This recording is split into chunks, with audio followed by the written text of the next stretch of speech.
Perfect. Great. Well, it's 2 o'clock, so I think that's our cue to let everybody in. I'm going to go ahead and do that.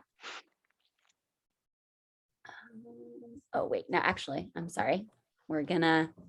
I'm going to check mute all upon entry and not allow participants to unmute themselves because we are not dealing with that amount of background noise. Okay, now I'm going to let everybody in.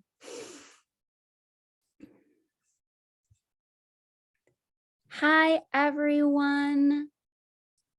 Thank you all so much for being here. My name is Clara. This is a Medicaid 101 and Medicaid Introduction to Medicaid HARP training. We're really excited to have you all. As you can probably see, as you've been joining, this meeting is being recorded, and we are going to be starting our Facebook live stream in just a moment. So just so everybody's aware. My name is Clara, and I'm going to be kind of hosting and moderating this event.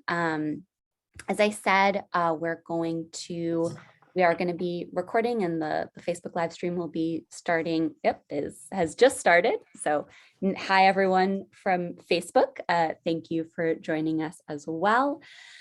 We are going to give folks another minute or two to join in. We know there's always something, Zoom trouble, internet trouble, and all of that. But I do want to let everybody know that we do have ASL interpretation and Spanish interpretation available. You should be seeing the ASL interpreter, Francine, spotlighted.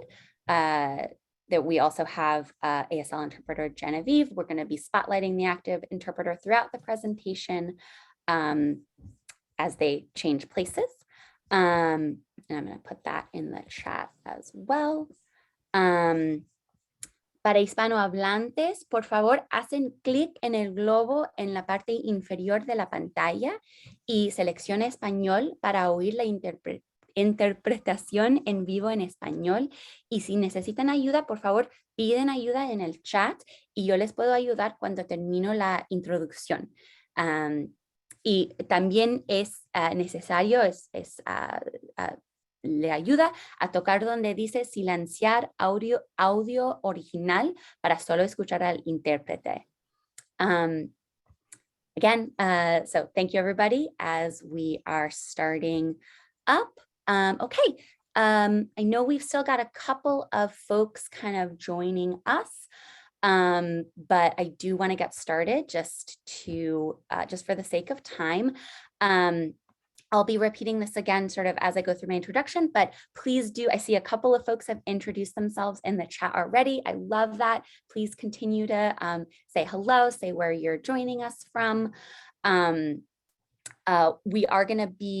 I will be moderating the chat. We are going to be saving Q&A for some designated Q&A periods throughout the presentation, but I will be keeping track of questions. So if a question does come up in the chat, I'll be making sure to keep track of that for our presenter. Okay, so I'm going to just say NAMI-NYC is the National Alliance on Mental Illness of New York City, is the host of today's event. We're doing this in partnership with the Urban Justice Center Mental Health Project, and we're really excited about that. So I'm just going to say a few words about NAMI-NYC, and then I'm going to turn it over to our speaker, who we're really pleased to have here today. NAMI-NYC, again, the National Alliance on Mental Illness of New York City, is a grassroots mental health organization. Our mission is to provide support, education, and advocacy to individuals and families impacted by mental illness. So what that means is that we have free, currently virtual, hopefully soon in person, classes and support groups for people living with mental health issues, and also for anybody supporting someone living with a mental health issue. So we have classes and groups for people living with mental health issues and for family members and friends, anybody who's a support to someone. And all of our classes and groups are facilitated by volunteers who themselves are either living with a mental health issue or supporting someone who is. So when we say that our services are peer-led, that's kind of what we're referring to. You can find out more about all of our services by going to our website, which is NAMI-NYC.org, and that's going to be popping up in the chat any minute now. You can also call our helpline. That number is also going to be in the chat, but I'm going to say it out loud for anybody who may be listening in and not have access to the chat. That number is 212-684-3264. And you can also email us at helpline@naminyc.org. Okay, so I could definitely say more about us and our services. And I see that there's a lot of folks in the chat who are joining us from different organizations. So we're really excited to have you all here. But I do want to leave plenty of time for our speaker. So I'm going to introduce our speaker, Frankie, and then pass it over to them. So for this conversation, we're really honored to welcome Frankie Herman, who is the Medicaid coordinating attorney for the Urban Justice Center Mental Health Project and lead coordinator for the Access to Recovery Coalition, which is hosted by the Mental Health Project, and which you're definitely going to be hearing more about. Frankie lives with multiple mental health concerns and is queer and non-binary trans, and themselves was on Medicaid and successfully kept their Medicaid through representing themselves at a Medicaid fair hearing. So we are really grateful that you're sharing your personal and professional expertise with us. And I'm going to pass it over to you. Thank you so much, Clara, and thank you everybody for joining us here today. As Clara mentioned, my name is Frankie. So today we're here to talk about Medicaid 101, Medicaid HARP 101, and if that acronym is not familiar to you, don't worry about it, we'll get into it, and the Access to Recovery Coalition, or as we call ourselves, A2R. So the goals of this training today are to just understand some of the basics of Medicaid and Medicaid HARP, to understand what supports or services might be available to you, and to understand who to go to when you have a question or a complaint or a concern, if you need an advocate for your situation, or if you want to connect with others to make the Medicaid system easier to access. I will be going through quite a bit of material. Like with any presentation, some of it might stick, some of it, most of it might not right away. But as Clara mentioned, we are sharing the slides afterwards, and this is being recorded. So you'll have those references available to you, and I have some contact information for you throughout the presentation as well. Anything else I'm forgetting before I move on? Nope, I think that's it. Okay, so I work for the Urban Justice Center Mental Health Project. We are a nonprofit. We are physically located in downtown Manhattan, but have been working remotely for the last 2 years or so. We advocate for individuals who live with serious mental health concerns, and we believe we approach this from an anti-oppression standpoint. We believe that low-income people who have mental health concerns, we're all entitled to live stable and full lives free from discrimination. There's some more information for you here if you want to look at our website. I won't go into kind of all the details of what we do, but I am your trainer today. My name is Frankie Herman, and I am the Medicaid coordinating attorney. If you want to reach me individually after the presentation, my information is right there. Email is the fastest, but phone calls work too. Okay, so Medicaid 101.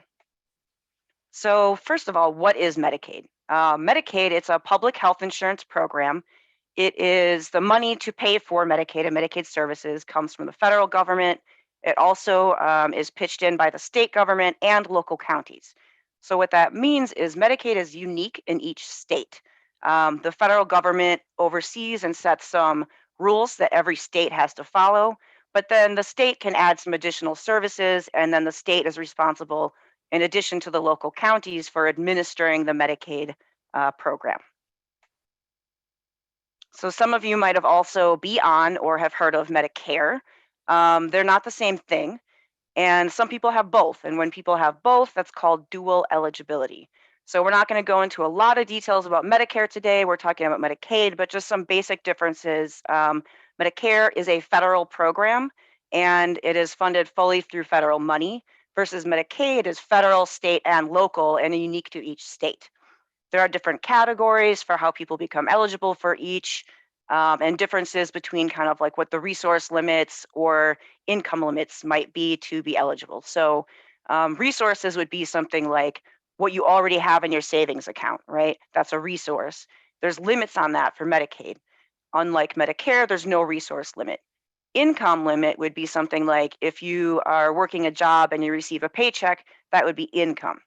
Medicare has more limited benefits versus Medicaid, at least in New York, has more expansive benefits available for folks. So who is eligible for Medicaid in the state of New York? You have to meet all of the following criteria. You must be a resident of New York State. You have to have adequate immigration status. You have to meet the income limits, and you have to meet the resource limits. Within Medicaid, there's a lot of different kinds of Medicaid. So what the immigration status, income limits, or resource limits are will depend on your specific situation.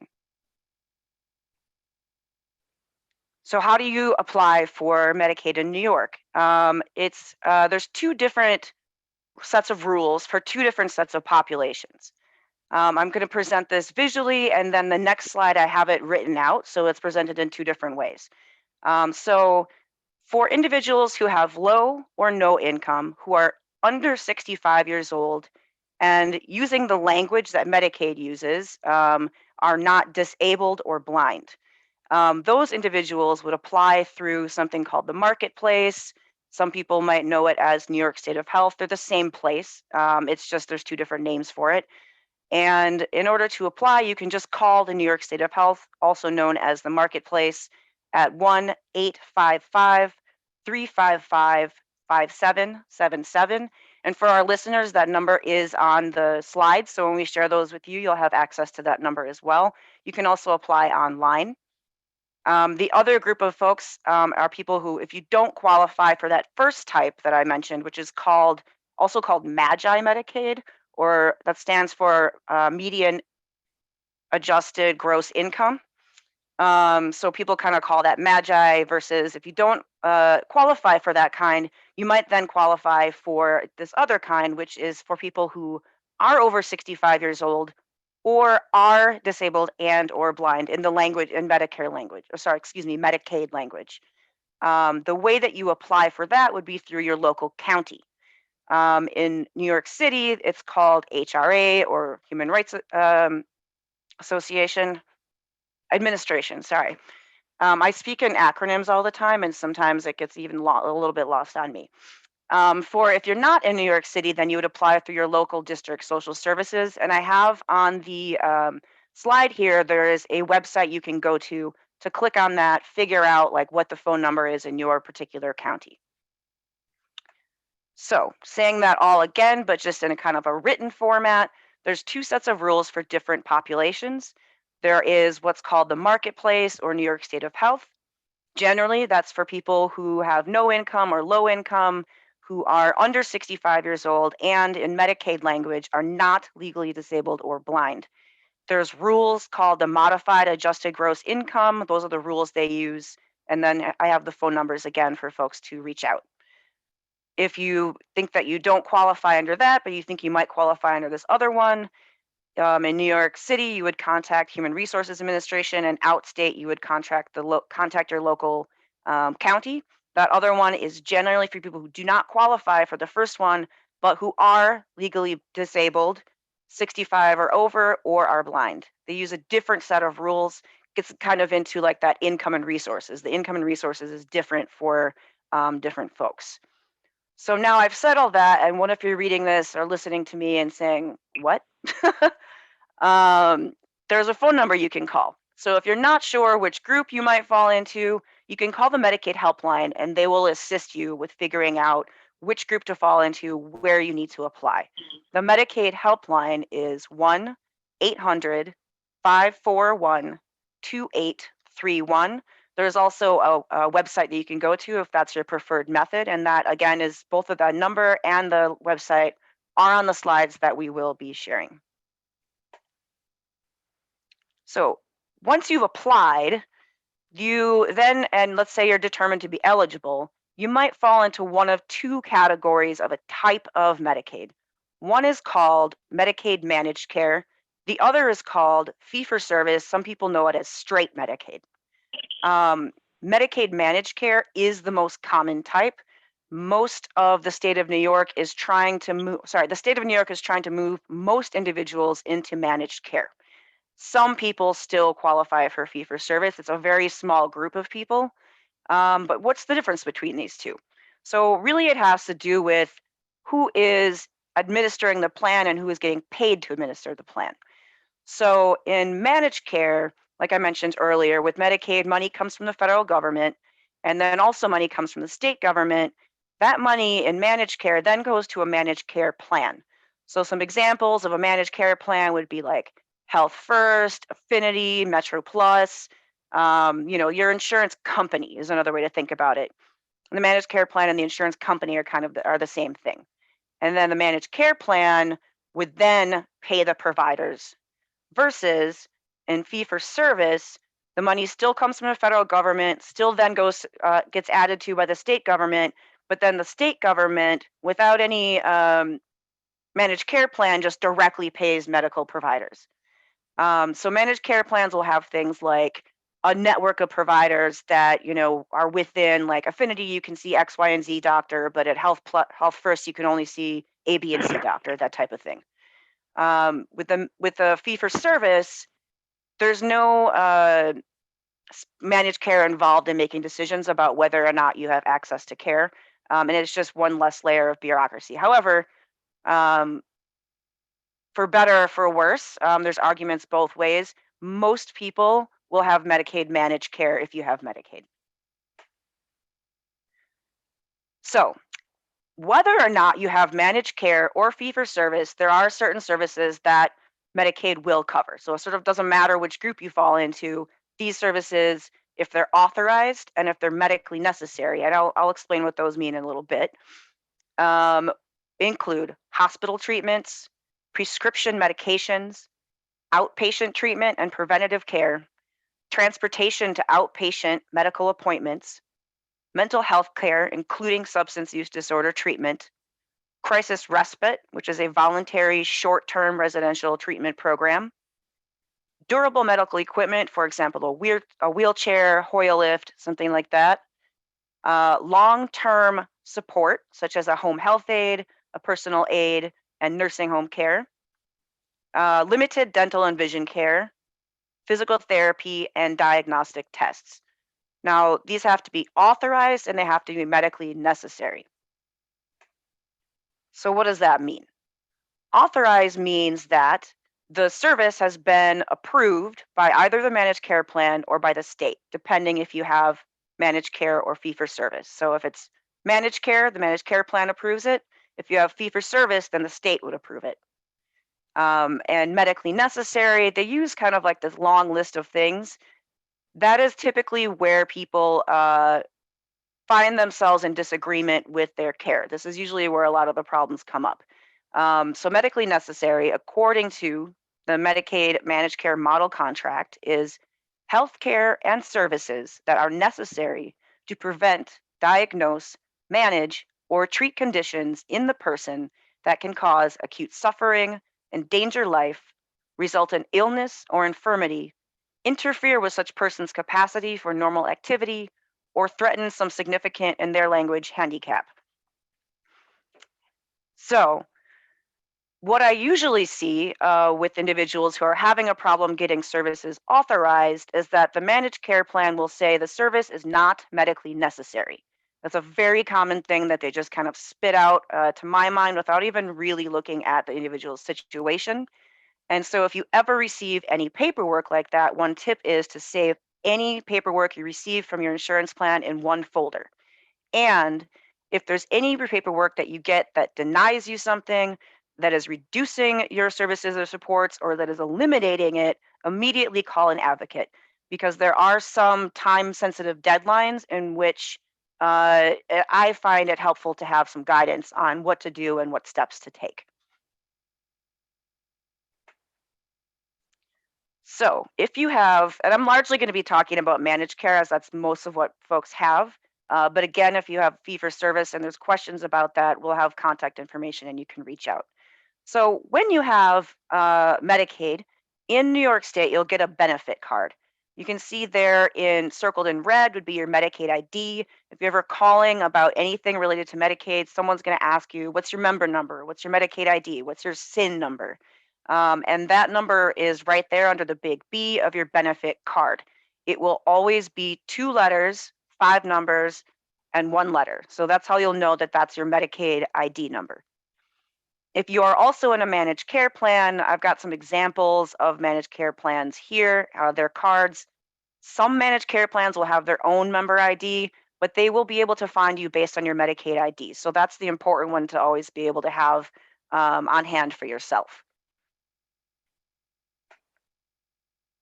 So let's say you want to find a doctor or a specialist. You need some type of service that you believe Medicaid, can pay for. What you'll want to do is contact, if you don't already know, you'll contact the member services number on the back of your managed care card and ask the representative to help. So I'm just going to go back to that first screen. The managed care card is the one that says like Emblem Health, United Health, Metro Plus Empire or something. That will have a member services number on the back. That's the number you want to call, not the New York State benefit ID card. So they're 2 different things. You'll want to call the managed care plan. They'll know who's in network for the particular plan that you have. So a tip is they can look up the doctor, specialist, phone number for you. They're not going to know anything about the actual doctor. So if you're calling and saying, is this a decent doctor? Is this person well reviewed? They're not going to know anything like that. They're just representatives that look up in a directory for you the type of specialist or doctor you're asking for. However, you can ask for somebody in an area that's convenient for you, someplace you work, socialize, live. You'll give them like an address or your zip code and ask them to find you somebody close nearby so that it's convenient for you. If there is already a doctor or specialist that you like, you want to see them, maybe somebody recommended them to you, you can call their office and ask their staff to check and see if that doctor takes your insurance. The doctor often themselves do not know what kind of insurance they accept. It's typically their administrative staff that's going to know this information. So you want to talk to the front desk staff. And then if you need to see a specialist, your primary care provider, so that would be like your family doctor, the main doctor you see, the first person you see that's listed, typically can be listed on your card as well. We'll say PCP, that stands for primary care physician. Normally you'll have to see that doctor before you can see a specialist. So you'll want to make sure that you get that referral. So like I said, often you will need a referral. For most specialists, you're going to need a referral from your primary care physician or else Medicaid won't pay for it. You can call the member services number on the back of your card and ask that representative, do I need a referral for this particular thing? So if you're not sure, you don't want to waste your time going to a primary care physician, if you could just go directly see somebody, you can contact the member services number on the back of your card and ask that representative to let you know. There are some things where you do not need a referral. So for example, once every 12 months without a referral, you can get a mental health assessment, meaning you can go someplace and ask for an assessment like a therapist or a psychiatric office. You can get a chemical dependence assessment for inpatient detoxification, inpatient rehabilitation, or outpatient detoxification. Under Medicaid, once every 24 months without a referral, you can schedule an eye exam, and that will include a pair of eyeglasses. Or if you need OBGYN services, you want to see a midwife, or you need a breast or pelvic exam, those are things you can schedule directly without requiring a referral. And of course, emergencies. So if you need to call 911 for something, those you do not need a referral. So examples are heart attack, broken bones, loss of consciousness, when you feel you might hurt yourself or hurt somebody else. Okay, so let's say you're going through this and there's something comes up. You need a referral, but you can't get one. Or you got a referral, but Medicaid won't authorize the service, anything like that. If you have questions, or there's just something in this presentation that I just said and you need some clarification. If you have questions, if you have an issue, if something went wrong, let's say you went and called the representative and they told you the wrong information and you want to file a complaint about how that service went, or you just have a concern, you can contact our office. So our office provides free and confidential information, advocacy, and legal assistance for your Medicaid related needs. The way that it works is we'll have a discussion with you, ask you to give a little bit of a detail about what's going on. If we think we might be able to take your case, we'll do an intake with you and kind of proceed to next steps from there. Regardless of whether we can take your case or not, we always try to find a referral for you. So if our office isn't able to do the work that you need assistance with, we will try to find you a referral. And for people listening, I'm going to say a phone number, but again, these are also on the slides. So you can reach us at 646-459-3076 or HARP@urbanjustice.org. Okay, so now I'm going to pause for, we can take 10 minutes for any kind of like questions, clarifications, or feedback about what we just talked about. Awesome. Thank you, Frankie. So there are a couple of questions that were in the chat, and I'm sure that there will be questions coming up in the chat. And also, if folks want to say their question out loud, if we have time, I can also, you can raise your hand and I will try to keep track of those as well for folks to unmute themselves and ask the question if that's easier than putting in the chat. So the first question, jump around a little bit. Is there a comprehensive list of what are legally recognized to be disabilities for the purposes of for Medicaid purposes? That is a great question. I'm not as familiar with the, I don't do applications a lot, so I'm not as familiar with that, but to my understanding, oftentimes what's used is the SSI, sort of like qualified disabilities. So either if somebody has already got that paperwork and they can show that they were found disabled by the Social Security Administration, or if they can show, you know, comparable conditions. Cool, great, thank you. And can you talk a little bit about sort of, there was sort of a broad question about, you know, mental health issues being eligible and sort of like how broad that eligibility is, like how broad the how broad the categories of like what is considered a mental health issue is considered for the purposes of Medicaid. How broad is it considered? So mental health concerns would be something like PTSD, generalized anxiety disorder, schizoaffective disorder, but not things like autism or what are kind of in their language considered intellectual or developmental disabilities. But that said, that doesn't mean that there's not services available. So if you have a question about, if you want a referral to something that's specific to your situation or that of a loved one or a neighbor or whomever, you would want to contact your primary care physician and discuss that question with the individual and see what kind of referrals that you can get for that particular situation. Cool. Who pays for these services after a referral, the MCO or Medicaid? It's an interesting question. It gets a little bit into the area of Medicaid budgeting, which I am not an expert on. However, the managed care plans, to my understanding, receive a rate regardless of what services you do or do not use. So they get paid no matter what, which I think is a lot of why people start seeing a lot of rejections. Gotcha. Yeah, actually, on those lines, this may be a very specific question that you might need to sort of refer someone to get additional sort of advice, but this might apply to a broader number of people. There is an ASD coach who said that if I have Medicaid, which I do, that it would pay for their services if they became a vendor with whatever organization provides the funding. How do I do that? So that I think would be a great question for somebody to contact me directly about so I can get into the details. But broadly speaking, Medicaid managed care plans have their network of providers and they have their things they pay for and their things that they just don't.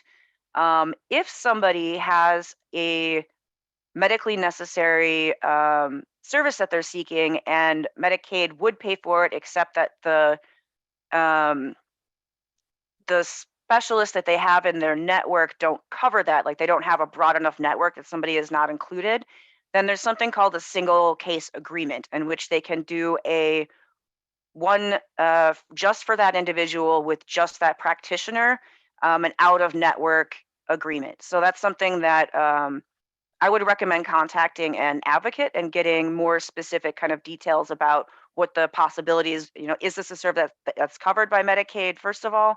And if it is, and the issue is simply that that person is outside of network, then there's some steps that individual can take to pursue getting coverage for that particular specialist. Perfect. And can you repeat, someone had asked about this, can you repeat the different avenues for finding an advocate? I know you shared the HARP, the Mental Health Project number, and I put that in the chat as well, but were there any other resources for finding an advocate that you can repeat for folks? Yeah, so let me just kind of go back here. I would recommend just contacting us, and then depending on what specific advocate you're looking for, we'll give you a referral if we're not somebody who can assist you. Because there's other organizations, there's CHAMP, there's ICANN, there's NILAG, there's a lot of different organizations that do provide these types of services. And we, these are our colleagues, right? So we all work together to make sure that the community's needs are being met. Perfect. There's a bunch of questions that came in. I think we'll do one more, and then I think we can. There will be, I think, several other options to ask questions. So I'm going to just keep track of them. But someone was wondering if there is any assistance with finding living facilities, rent-controlled apartments, low-income housing. The person didn't say this, but maybe supportive housing. That's kind of under these services. There is very limited assistance specifically under Medicaid HARP, but it's really just somebody helping you to fill out like the 2010E. It's not as active and hands-on as really the community needs. Okay. All right. I know there are some other questions in the chat, and I'm going to keep track of those to the best of my ability, but I think some of the questions may also be answered as we keep going in the presentation. So I think we can go on, and I will again continue keeping track of questions. Great, thanks, Clara. Okay, so next we're going to talk about a type of managed care plan called a Medicaid Health and Recovery Plan, also known as a HARP, H-A-R-P. So what is Medicaid HARP? It is basically the same thing as what we just talked about, but it has added additional mental health and substance use support benefits. So it's still a public health insurance program. It's still funded by the federal government and the state government and local counties. The federal government still oversees and sets rules for this, and it's still administered by the state government and local counties, just like what's called mainstream managed care. However, there are some additional benefits. So just to kind of review, all the things that were in the managed care plan, mainstream managed care plan or fee-for-service plan are also available in Medicaid HARP, right? So it's still hospital treatments, crisis respite, physical therapy, diagnostics tests, the same list, still available. However, there's some more things available. But before we get into that, kind of the question that always comes up, obviously, is does this apply to me? So let's talk about who is eligible for Medicaid HARP. So you must qualify for Medicaid managed care, kind of through the eligibility application process we described earlier. So that'd be the first step. And then Medicaid HARP at this time is only for people who are 21 years old or over. So it's not, there's different types of services available for people who are under 21 years old. And there's a formula that the state has created that basically looks at what type of mental health support services have you used and how many and within what time frame. So you have to meet or exceed that formula. And there's 13 different like boxes to check off that have kind of like different requirements within each box. So I'm not going to go into all that level of detail, but if anybody wants to know, you can reach out to us. So there's no way to apply to be eligible. Unlike applying for Medicaid generally, you cannot apply for Medicaid HARP. The state just has this formula. They look at what your usage history of these different supports, and once you reach a certain threshold, then they say, okay, maybe this person can benefit from extra supports.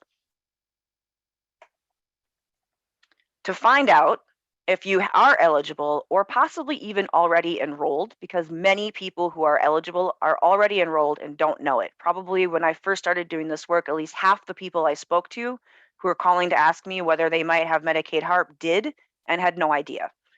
And that can be for a lot of reasons. Medicaid sends out these letters that are not very user-friendly, I guess I'll put it that way. And so, it may end up in the trash, or people have, the address is different than what Medicaid has on file, different things like that. So if you want to call yourself and find out for yourself, you can call New York Medicaid Choice.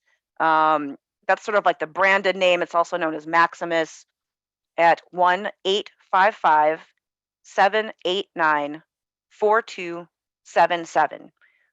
You're going to need to have either your Medicaid ID, that number that's under the big B on your benefits card, or your Social Security number ready for the representative. When you call, it's a touch tone phone system. So they're going to ask you some questions like your date of birth and your Medicaid ID or Social Security. You have to enter all those things in, and then you end up speaking with a representative who's going to ask you all the same exact questions. When you get through kind of like that piece of things, you want to ask the representative if you are HARP eligible. Another way to say that is ask them, what is my H code? If you don't have an H code, you're not HARP eligible. If they say you're not HARP eligible, then you probably aren't unless the representative is poorly trained, which does happen sometimes. If you are HARP eligible, but you're still in your kind of mainstream managed care plan, at that point, you can ask the representative to switch you into a HARP plan. And you can stay with the same company that you're with. So let's say you have managed care through Affinity, and you don't want to go through all the trouble of figuring out how to deal with a new plan. Affinity also has a HARP plan, so you can just transition from your mainstream plan into the HARP plan and stay with Affinity as the administrator of either plan. So if you want, we can also assist you with finding out about your HARP eligibility. You can give us a call at the Urban Justice Center Mental Health Project at 646-459-3076. We don't have any like special access to information that you don't have. We would just make the phone call with you on the phone, and would be able to kind of troubleshoot if I might be able to hear that a representative is not quite giving accurate information to somebody, and be able to intervene in that case, or one of the other health advocates who are my colleagues would be able to. And if you call and you find out you're not eligible, we can still help answer your questions, understand what your kind of Medicaid is, so get clarity on like what exact type of Medicaid you have, and what that covers. I also want to note that some people in HIV Special Needs Plans are also eligible for HARP benefits, and we can help you figure that out with that phone call as well. So what supports does HARP offer? Let's say you call, you find out you are eligible. What does that mean? So everyone in a HARP has a right to either a care coordinator or a recovery coordinator. That's just a person who explains what supports are available to you and assists with going through whatever the required steps are to get those supports set up. So that individual meets with you, either virtually or in a place of your choosing, and ask you kind of like, what are your recovery goals? And then can discuss together, what types of services might be beneficial, might you be interested in trying to move towards those recovery goals. The difference between a care coordinator and a recovery coordinator is, for a care coordinator, you have to enroll into a health home. Some of you may be familiar with health homes, maybe not. It's not named terribly well because it's not a place that you live. It's just a place that has an agency that helps you get the care and services you need. So a health home would employ care coordinators, and the care coordinator would meet with you. Some people already have somebody in their life that helps them coordinate things, but it's not part of a health home. Those folks might have the person that helps them instead be certified to be a recovery coordinator. So it's the role is the same. It's just kind of like, if you're already working with somebody, you don't want to give that person up, you have a good relationship, there's a way for that person potentially to be your coordinator. So let's say you don't have a coordinator yet. You're not sure, you just found out you're eligible, or you're not working with anybody. You can call your plan's member services department, again, on the back of that plan card. So not the benefits card, but the plan card, and ask to be connected with a HARP care coordinator or a HARP recovery coordinator. So that's one way to go about it. I will give a fair warning that oftentimes when I have called member services departments, the member services rep does not know what a HARP coordinator is. And so it can be a very frustrating call that also involves going through a lot of automated lines before you finally talk to a human being. So you might want to put aside, a good 45 minutes for that call. The other way that you can get connected with a health home is to look up the health homes in your county. And I have a link here in the slides that you can click on when we send the slides out, that directs you to a page where you can, by county, look up the health homes in your county. And when you call them, they will know what a HARP coordinator is, and they will be able to start that intake process with you.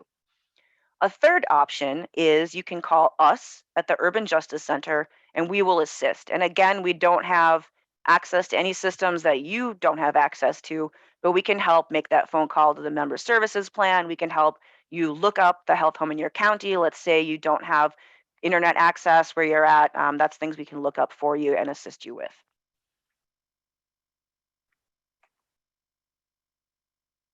Okay, so now you have your care coordinator all set up.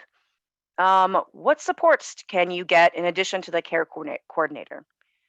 There are two different systems of supports. This is new. They just started doing this February 1st. I'm going to go through these a little bit quickly. There's a lot of detail that can be gotten into, like each of these types of supports could be a training on its own. And so I recommend, if there's questions, I'm happy to answer what I can. But just to let you know, there's going to be kind of a lot of information. So authorized medically necessary supports, again, that's always the key with any Medicaid service. There's a group of supports that they call behavioral health, home, and community-based services. There are 4 types of services that fit into this category. There is habilitation, education support services or pre-vocational services, transitional, intensive, or ongoing supported employment, and non-medical transportation. So what is habilitation?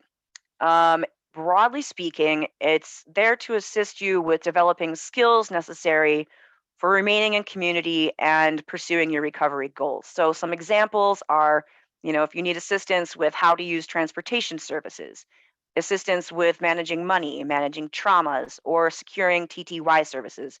These are all considered habilitation, and somebody would work with you to develop those skills so that you're able to get the services that you're going after. There are also education support services or pre-vocational services, and this is formal training or school with the goal of achieving skills necessary for employment. Some folks might be familiar with Access VR. That's an example of an organization that provides those services. There is also transitional, intensive, or ongoing supported employment. So these are sort of different levels of support that build you towards the goal of achieving or maintaining employment at or above minimum wage. And there's also non-medical transportation. So this one is pretty unique to Medicaid HARP. It's a free transportation to destinations related to a goal in your plan of care. So for example, if you need to get to a job interview, that normally would not be covered by Medicaid if you need transportation services for that.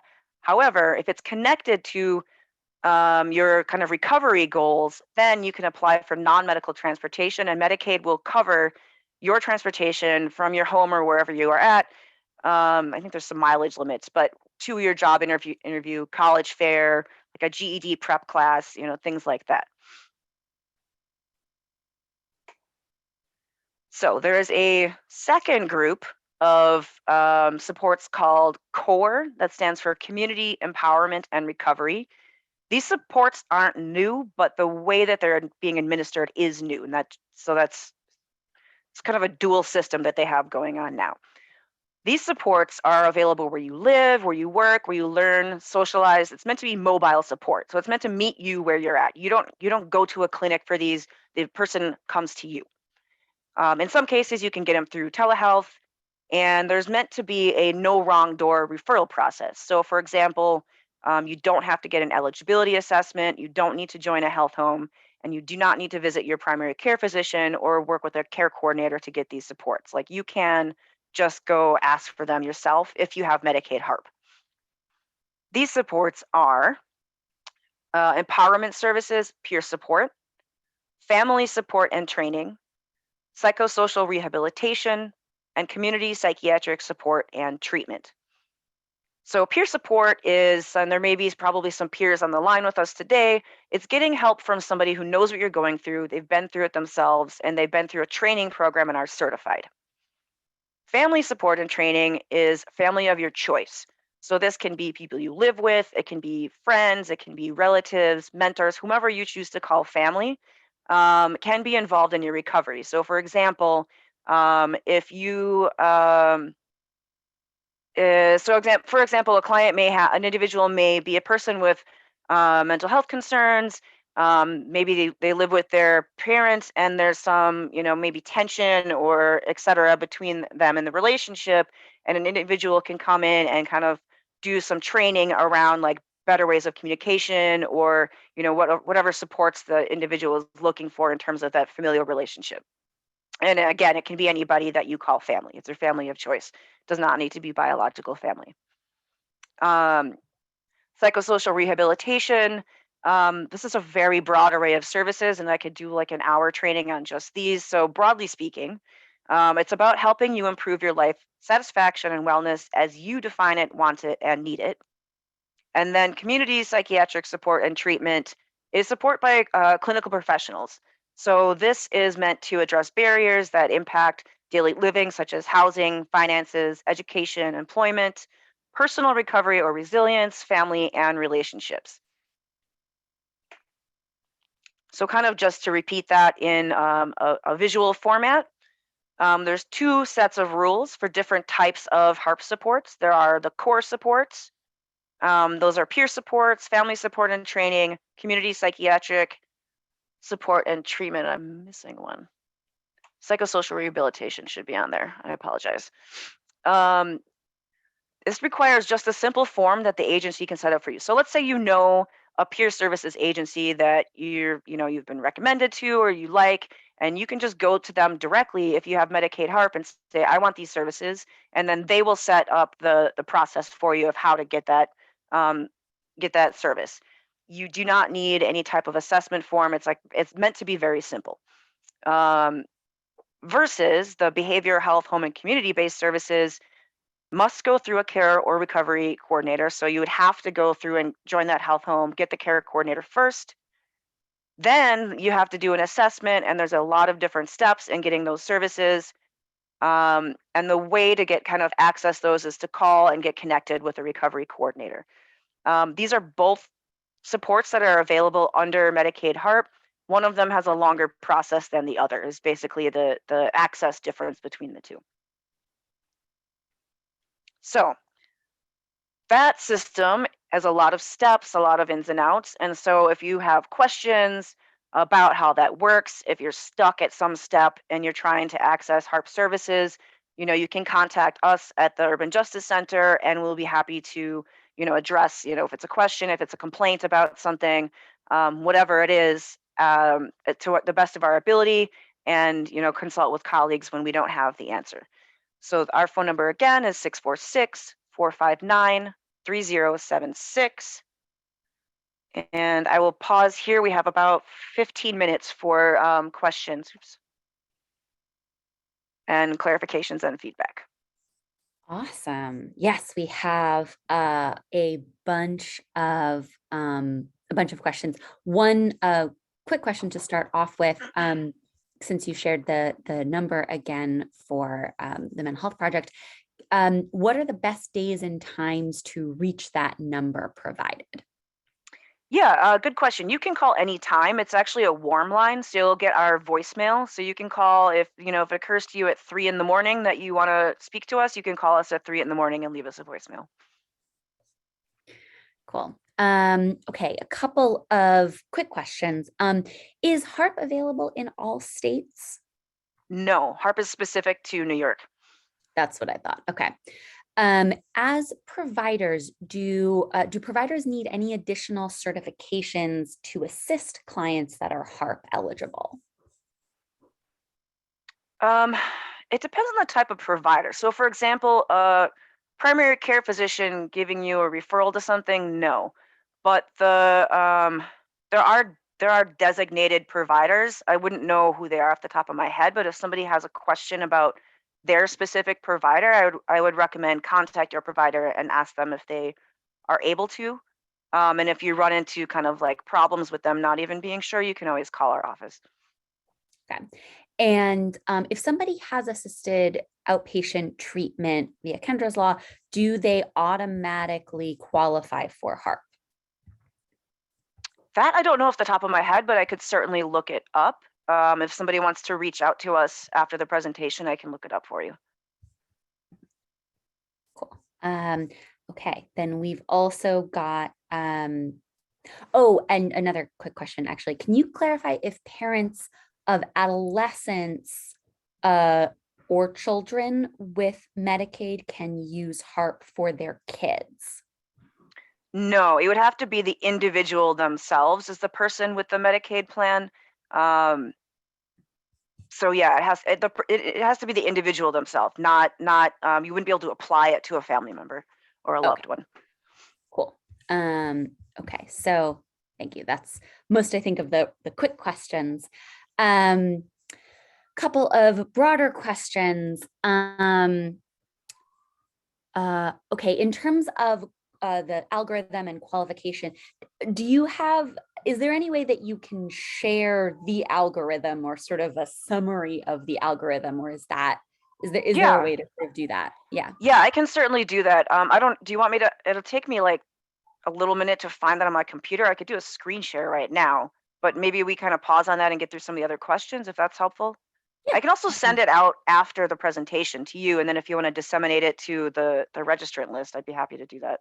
Yeah, that might be, I mean, we are going, just so folks know, in addition to sending out the slides and the recording, we're going to be sending out, a number of additional resources. I know some folks mentioned that there were some great resources being shared in the chat, and we're also going to share things like this are great to send out via email afterwards. So I think that's a great solution.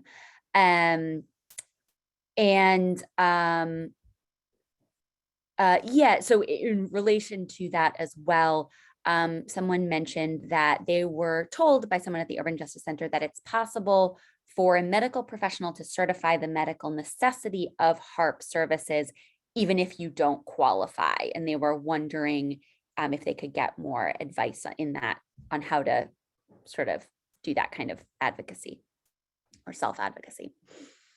That's not quite true. So the way that it works is, if you, for example, are looking to get a home health aide, or you're looking to increase your home health aide hours, you would contact your Medicaid managed care plan, ask them for that, they do an assessment, and then let's say you get 4 hours, but what you really need is 8. Then if you've asked for the 8 hours and they give you 4, they send you something called an initial adverse determination, and it would say, we found this not to be medically necessary. We're giving you 4 hours and not 8. Then you can appeal that immediately to the plan itself, and this is something you have to do. It's a required step. And then let's say they just have the same finding again, they'll give you something called a final adverse determination. At that point, you have an option to file a fair hearing with the Office of Temporary Disability Assistance and/or file an external appeal. When you file an external appeal, there is a doctor or maybe a team of doctors that looks at the case, and they're meant to be outside of the plan. So they're supposed to be neutral, but it's not going to be your doctor. It's something that Medicaid has set up outside of your personal doctor. If you file a fair hearing, then an administrative law judge will look at whatever evidence is presented to the administrative law judge and decide whether or not the plan was correct or whether you were correct. In the process of both of those, you can get letters of support from your physician that state, this is medically necessary and here's why, and that's definitely recommended, but it's not that your doctor is going to be able to determine it or not. It's a supportive documentation for a different deciding body. Cool. Okay. I hope that addresses that question.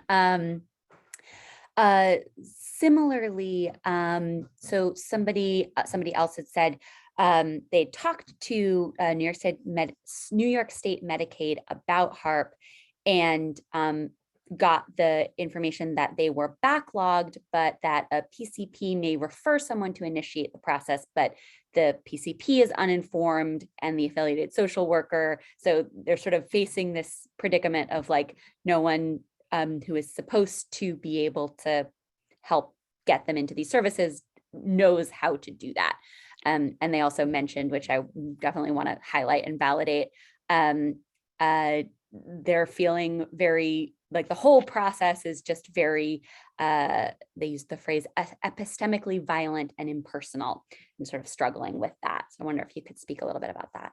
Yeah, no, I'm really sorry you're going through that. It unfortunately is super common. There's a lot of systemic problems with this whole system. Many people are very frustrated. In fact, only something like 5% of eligible people are actually getting the services, which is why we started Access to Recovery, which I'll talk about in a little bit. But your PCP doesn't really have anything to do with you getting your HARP services. What I would recommend is you can call our office and we can figure out exactly what the stuck point is and advocate to get unstuck. But it's extremely common and it is very dehumanizing. And it's very common for people to get wrong information told to them very confidently. I see this all the time. Yeah, absolutely. There was some discussion in the chat as well about HARP versus PROS. Can you talk a little bit about the difference between HARP and PROS? You don't need HARP to have PROS services, but in order to get kind of in the details, I would have to pull up some documentation. So what I would say is I can provide some information after that you can share with the community. So I'm just taking a little note here to make sure I got. I see the thumbs up. Thank you. Cool. Okay, there's also someone, again, with a more general question that was interested in your experience particularly, and in how you're able to, how they or one in general would be able to have employment and retain Medicaid. They say Medicaid's been really useful for me. The services provided have lowered a lot of stress by paying for everything and streamlining services, so I don't have to do all the coordination for care myself, but I also need money and work. So how do I move towards, how do I sort of do that if I'm maybe moving towards the income limits and resource limits while still retaining services? And somebody in the chat had mentioned a resource, which I'm trying to go back and find. I just want to say it out loud so people, there we go, Medicaid buy-in for working people. But I don't know if you wanted to share any additional resources regarding that. Yeah, there's so the Medicaid buy-in for working people with disabilities program does have a higher income limit, and I don't remember off the top of my head what the resources limit is, than does, your sort of Magi or non-Magi Medicaid. In other words, like the sort of more common ways that people are eligible for Medicaid. Our office would be able to, depending on where you're geographically located, be able to assist you with figuring out if you're eligible for a Medicaid buy-in for working people with disabilities.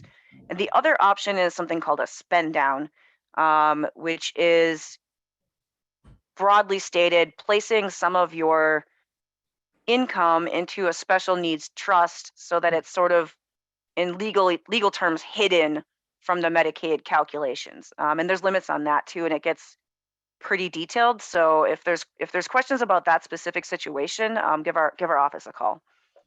Cool. Somebody had also asked, can folks who are out, I suspect that since HARP doesn't apply outside of New York State, the answer to this is no, but someone was asking if they could call your office from out of state, if that would be useful. So if you live in a different state and you call our office for Medicaid information, we can help you figure out if there's somebody in your state to call, because Medicaid is so state specific. And also I'm not licensed to practice in any other state. I would not be able to give you legal advice out from anything outside of New York, but we would work to try to find if there's another legal services agency in your state. Cool. Someone had also, since you mentioned some of those, the special needs trusts and all of that, somebody had asked if you could go over ABLE accounts and Medicaid. I don't know if that's too broad of a question, but that was asked. That is something I myself am still figuring out. So that's a great question that I don't know the answer to. But I'm working on it myself. I have a few individuals right now that I'm trying to sort out kind of the best, is it an ABLE account? Is it a special needs trust? Is it what kind of thing is best? Cool. Awesome. Okay, let's see if there are other. Does HARP assist or cover senior living or things for aging parents with health and with mental health issues? So I'm not sure what you mean by senior living. Can you say more about that? Whomever asked. That's I think we have a second. If that LeVar McCline had asked that question, and we can, if you would like to raise your hand, we can unmute yourself if you want to elaborate on that. A parent is in a facility covered by Medicaid. So no, Medicaid HARP is specifically meant to keep people out of facilities and institutions such as hospitals, jails, and nursing homes. So at the point where somebody is in, a nursing home or is living someplace that's not in the community, they would no longer be eligible for Medicaid HARP. Which is not to say that there's not mental health services available for people, because there are. It just wouldn't be through this particular program. Got it. Cool. They say thank you. No problem. So there is also again, a fairly specific situation, but I think may have some broader applicability because there are a lot of providers on the call. Someone was asking the case manager in their program was going to refer a client for health home coordination, and the client was apparently assigned to a HARP care coordinator, but the provider who's asking the question doesn't know how to reach the worker, and the client didn't know he had one. And so they're trying to figure out how they can find out more. Yes, that also is unfortunately super common. So a lot of the care coordinators have very high caseloads and receive inconsistent training. So, the kind of the quality of care coordination that a person may receive varies quite a bit. So if in a situation like that, what you can do is call the member services number on the back of your card, ask them what health home the individual is assigned to, and then you can call the health home directly and see where they're at in the process. Have they been actually assigned to somebody? Did they get assigned to somebody and then that person, quit or no longer works there, and the case is just sort of floating between workers right now? Got it. Great. I think cool. I know we want to do our last section, so maybe we will have another opportunity for questions at the end, but I think that's a great moment to go on. And again, if I haven't gotten to your question yet, or it's possible I've missed it, so please do feel free to kind of keep putting questions in the chat. And yeah. Okay, great. Thanks. Those are all really good questions, everybody. Thank you for participating. I appreciate it. Okay, so with all the problems that we just discussed, all the kind of like dehumanizing things, wrong information, you're supposed to have a care coordinator, but you've never heard from them and don't know how to get a hold of them. These are things that obviously can be worked on an individual level, and that's what people, need, is like kind of, let me get my thing solved. But they are signs of systemic failure. This system really doesn't work the way it's meant to. Like, it looks very nice on paper, and then in reality, it's been, I think saying a disaster is maybe a little strong, but some people do feel that way. And so, we were kind of, a couple of years back, I was seeing like the same issues over and over and over again. And kind of the way I think about things is, why is this happening? People shouldn't have to go through all this, particularly people who may be in crisis or in, need recovery support. And so we applied for a grant to work on systemic change through the Vanna Marengen Foundation. And we're fortunate to receive a 3-year grant that was just recently extended for a 4th year to build a coalition of directly impacted people, meaning people who themselves have tried to access Medicaid HARP and had problems with it, or their loved ones or people who support them. Peers, meaning folks who are either certified or not, kind of using that term very broadly, and providers, such as the provider we just had on the call, who's trying to figure out how to get, how do I get my client connected with these services when there's like this massive gap. And the point of this kind of coalition that we've built is to change how this works systemically and really bring the voice of directly impacted people higher up in the decision-making process, so that the state is being informed by people who know what's going on, where all the problems are, and can help shift how these things are kind of disseminated down and have it more of an even playing field than it is currently. So we really are very specifically working on Medicaid HARPs and HIV Special Needs Plans. There's a lot of things in Medicaid that need change, but that's really the area we focus on. It's a project of the Urban Justice Center, and it's built on a nothing about us without us value system. So a lot of these decisions about how these systems function have been very top down.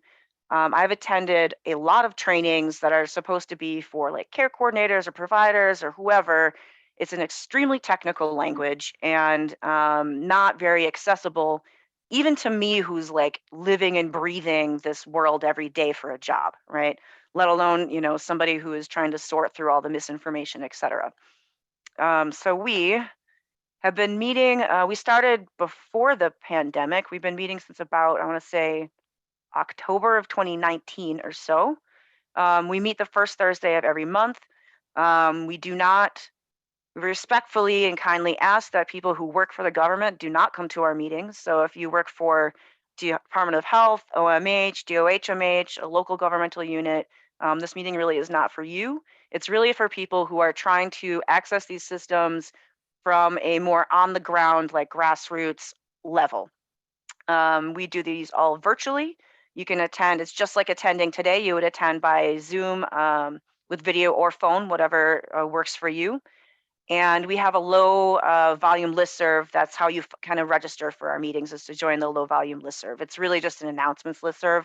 Maybe 1 or 2, it's probably not true, probably 2 or 3 emails a month.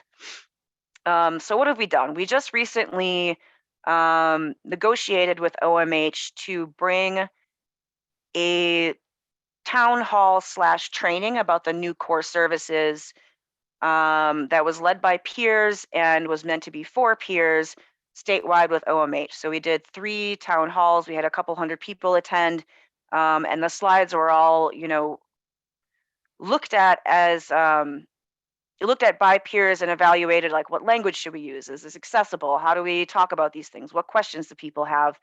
And it's really meant to be a place where people can kind of like speak out and say, okay, well, that's nice, but here's a huge problem. So for example, in the town hall, people are really angry about the algorithm. Like, why should people have to be in crisis before they have access to these services?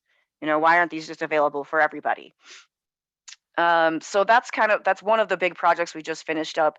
And the direction of the coalition is whomever shows up has a voice. So I'm really just a facilitator for the coalition, but it's the people who are in the room who decide what we do.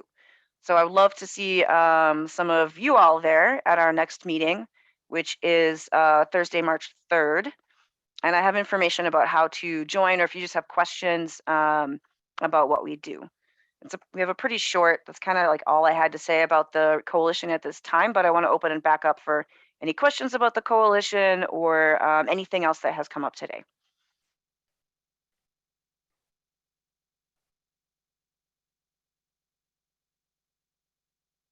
All right, I think we're going to give folks a minute to kind of process a little bit, yeah.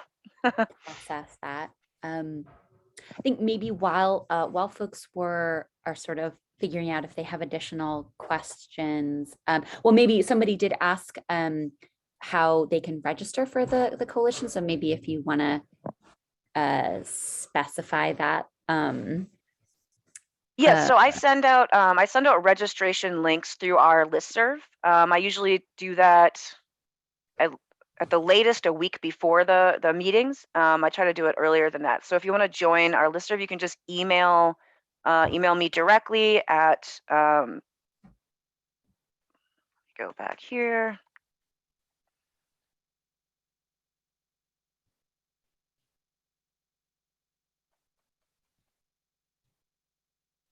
Sorry, I should have put that on the slide when we're talking about. Aha. So here's my direct contact information. You can email me directly or call me directly, and I can add you to the listserv, or you can just email that HARP. Yes, HARP at urbanjustice.org. Great. You can also, I can also add you, if you just want to check out one meeting and don't want to be on the listserv, just give me a call and I'll add you that way as well. But it's just the most consistent way for me to keep track of, I get a lot of different emails and I just want to make sure I'm not missing somebody on accident and that you don't get left out on accident. Perfect. Oh, where did I go? Okay, cool. Great. Okay, so there is somebody whose hand is raised. So I think we have a moment to. Oh, Phil. Oh, sure. Yeah. Oh, yes. I think they said that they were. Phil is a fantastic member of Access to Recovery. I'm excited he's here today. Perfect. So you should be able to unmute. Yeah. Hello. Hi, everyone. Yeah. So actually, this week is what marked 1 year since I joined Access to Recovery Coalition. So I just want to mention that I think there might be other members in the room. that are part of A2R. I'm not sure. But yeah, this has been being part of this coalition has been awesome for me, and I just want to thank the Urban Justice Center Mental Health Project for getting this off the ground. It helped me to provide a voice for myself as a person who's been directly impacted by these services. So I just want to give that shout out. Thank you so much. Yeah, awesome. There was thank you for being here. And it sounds like there's a bunch of people that are interested in joining, at least joining the listserv, maybe coming to a meeting. So, Frankie, maybe we can also include your contact information in the follow-up email so that folks can reach out to you. Yeah, if they definitely. That's wanna. certainly welcome. And if you email that harp@urbanjustice.org, there's somebody who kind of looks at it and sorts it, but anything that, like that would go to me anyway. So if it's easier for you to remember harp@urbanjustice.org, or just easier to spell, because my last name has these double consonants that like my whole life people always like forget one. So yeah, if that's whichever way is easiest for you, you can call, you can email either of those email addresses, and I'll make sure that my contact information goes out with Clara. Awesome. Okay, a couple other questions just about eligibility. Do you have to have SSI or SSDI to access HARP? And does prior inpatient hospitalization impact whether you qualify? You do not have to have SSI, SSDI, and prior inpatient hospitalization does impact. It is part of the algorithm that I'll send out, and you can kind of look at those examples. Yeah. Somebody did ask, and I know you mentioned core, but somebody did say they were under the impression that HARP was going to change in 2022. And so just they were wondering if you can give a little more info about that. Yeah, so all the services used to, 100% of them used to be under the BHHCBS, the Behavioral Health Home and Community-Based Services. They were all under that legal framework. It's a federal framework that the state is obligated to follow certain rules and procedures, which is some of why it's so cumbersome. And OMH and DOH have been working with the federal government to shift as many of those services out of that federal framework as possible to make it easier for people to access. So the core services are the ones that they were able to shift out of that framework to make it easier. And the ones that remained are the ones that for whatever laws, regulations, reasons, they were not able to. So the services themselves should not have changed much. In theory, we'll see how this actually plays out. But the way to access it in theory is easier for those core services. Cool. And okay, yeah, so that's that question. There was also a question, which I suspect the answer is going, and I provided the person with the mental health project number to call, because I suspect that's going to be part of your answer. But was somebody who was asking how to get Medicaid to help pay for an out-of-network psychiatrist, because they were not able to find anyone who was in network who had availability and was comfortable with the specific level of care that the person needed. So they try never to pay for anybody out of network. I'll just say that to start. That's something they never want to do. So it is going to be a difficult road, but fundamentally, the person has to have a specialty that the individual absolutely needs, and that there is no other person in network that can provide it. So it can't just be like, and this, I don't agree with the way this is set up, but it's true. It can't just be like, oh, I don't get along with this person. It's really more about their specialty services as opposed to the individual, relationship with the service provider. So it has to, for example, if somebody wants, I don't know, like a really particular psychiatric like if somebody wants like assistance with dealing with anorexia, and in their network, there's not a single provider that is a specialist in anorexia, then they might be able to get an out-of-network provider because there's no specialist. But if there's 5 specialists that deal with anorexia, however, that person, just doesn't like have availability, then maybe it depends on how severe it is. Like I would say that's the kind of thing you want to call and talk to an advocate and get kind of more situation-specific details.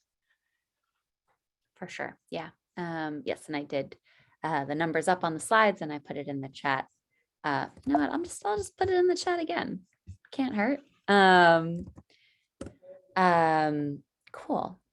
So I actually don't, that's all the questions that I have in my kind of question bank. So if there are other questions that folks would like to, oh, we can see everybody now, yay.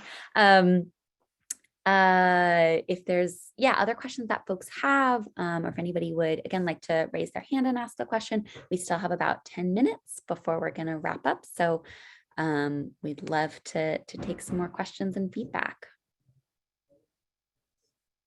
And when I say raise hand, I can't see everybody. So you would have to, I mean, in the, with using the Zoom raise hand function. Cool.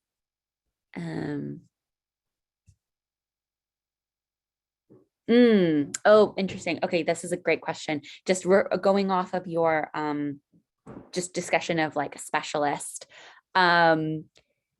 Is there any criteria for what defines a specialist for trauma? Because this person there, and I think I've also experienced this, there's many people who may say that they have expertise in trauma, but they're not actually in possession of the tools to support managing trauma, and particularly complex trauma. That's a really good question, and I don't know the answer off the top of my head. That is the sort of thing we could research, though. Yeah. All right, and we've got 2 questions. I'm going to start, I believe, Dunham, I'm going to start with you. You should see a little pop-up that says the host is asking you to unmute. Let's try that.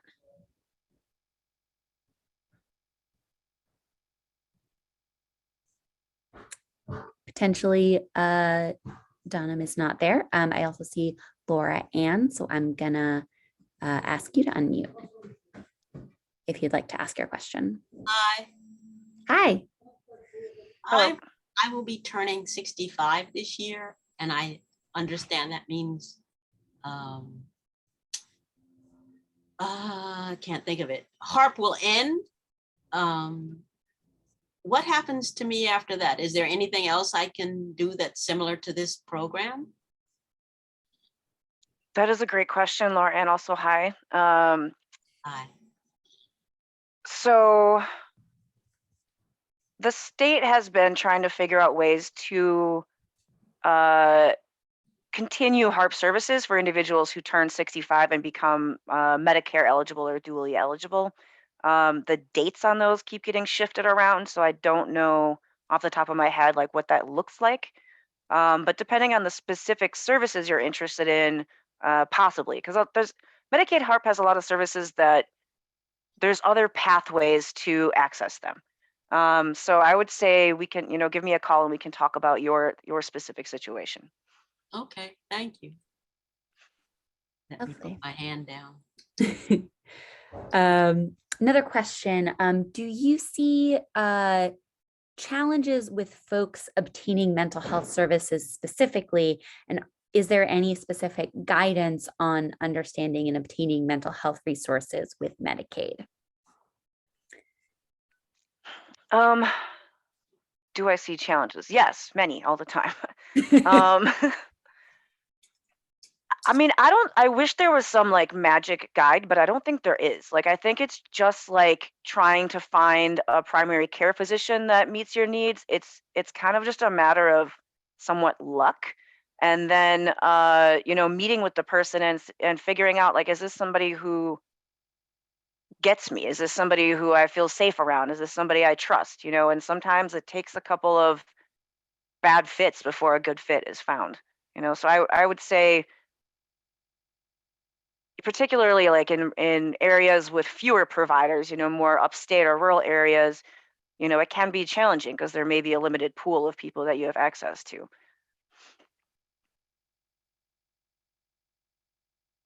Yeah, absolutely.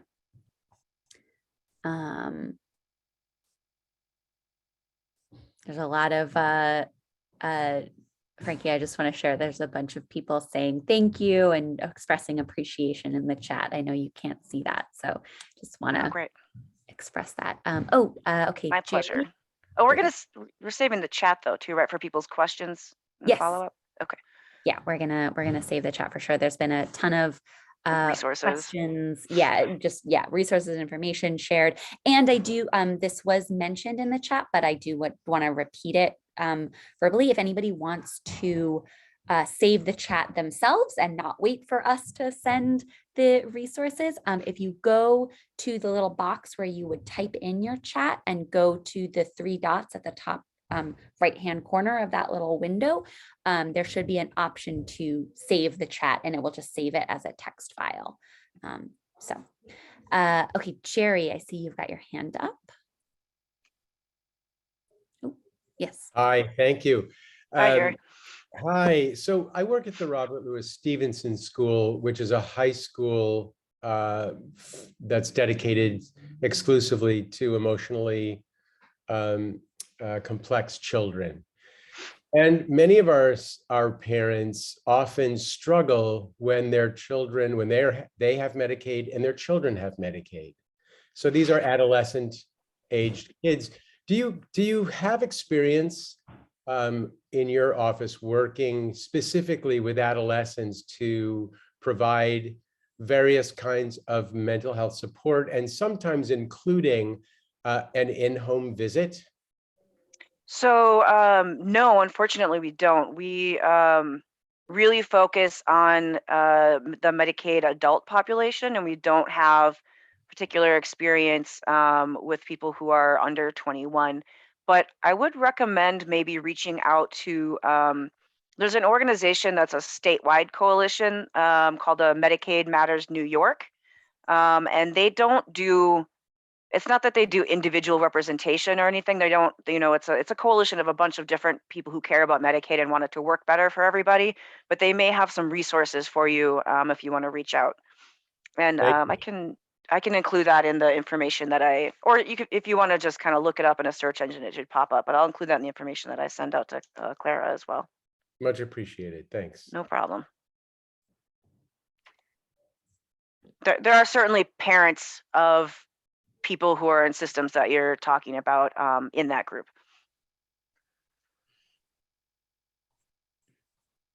I also did pull up the, while we were chatting, I pulled up the algorithm. Oh, If we want to just see some examples of that, there seem to be a couple questions about that. Absolutely, I think that's a great. Give me a second here if I thing. share my screen.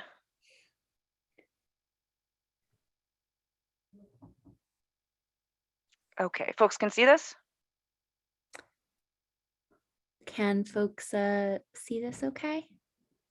It's like a PDF document with like a grid, and it says criteria at the top and etc. Yep. All right. We've got a bunch of yeses and some thumbs great. up. Amazing. So HARP eligibility, here's the criteria. This is criteria as of, I think, 2018. The only thing that might be shifting here is this Medicaid, Medicare enrolled duals thing that's going through some transitions. But so in order to qualify at all, eligible at all, first you have to pass these targeting criteria. To be 21 and over, Medicaid enrolled, you must have, in their language, a serious mental illness or a substance use disorder diagnosis. You must be eligible to be enrolled in a mainstream managed care organization. So that mainstream managed care we talked about before, Medicaid managed care, as opposed to fee for service. And for now, not dually eligible. And also cannot be participating or enrolled in a program for the with the Office for People with Developmental Disabilities. I don't know exactly why that is. Might be like some bureaucratic legalese there that for some reason that group is excluded, even though obviously there are people with overlapping health conditions. Okay, so once you get kind of past all those threshold requirements, you've ticked all those boxes, then you have to meet at least one of these set of risk factors. So one example is you have to be on SSI and have received an organized mental health service in the year prior to enrollment. And I have a definition for organized down here somewhere, but I'm not going to get into that right now. Okay. Or You have to be somebody who does not have SSI, but you do have 3 or more months of assertive community treatment, also known as ACT, or targeted case management, also known as TCM, or personalized recovery-oriented services, known as PROS, or a prepaid mental health plan services in the year prior to enrollment. So you can see it gets pretty dense, like these different layers, and there's 13 of them. So for example, people with and without SSI who have 3 or more psychiatric inpatient admissions in the 3 years prior to enrollment. So if there's ever a question, let's say you call up and they say you're not eligible and you're like, that doesn't seem right. I feel like I should be. Our office can also help with those type of situations. I did successfully win a fair hearing for somebody who, to our mind, reading through this list, clearly should have been HARP eligible, but was not marked as such, and it was some type of administrative error. So that's also something that we can assist with. And I'll send this list out so folks can kind of take a look at it on their own time without me like scrolling through maybe too fast. So we are at 3:30. Yeah, we are at 3:30, and it looks like yeah, we've managed to get through a lot of information. So really appreciate the folks that are still here. Frankie, really appreciate you for just being so clear. There were a lot of compliments specifically to your the clarity and comprehensiveness of your presentation. Yeah, so really appreciate all of you being here. We are, as aforementioned, going to send out the slides, send out the recording, send out the algorithm that we were just looking at, and additional resources. That email will go to the email that you registered with. But you can reply to any of those emails that you get, and it will go to me. And if you have any questions or anything in addition that you are looking for, please feel free to ask. Thank you so much to our ASL interpreters as well as our Spanish interpreter. And yeah, thank you all so much for joining us. Thank you all so much. I'm going to go ahead and save the chat as well, just to make sure we've got that. And yeah, have a great rest of your day, everybody. And thank you all for being here. All right, thank you all. Bye-bye.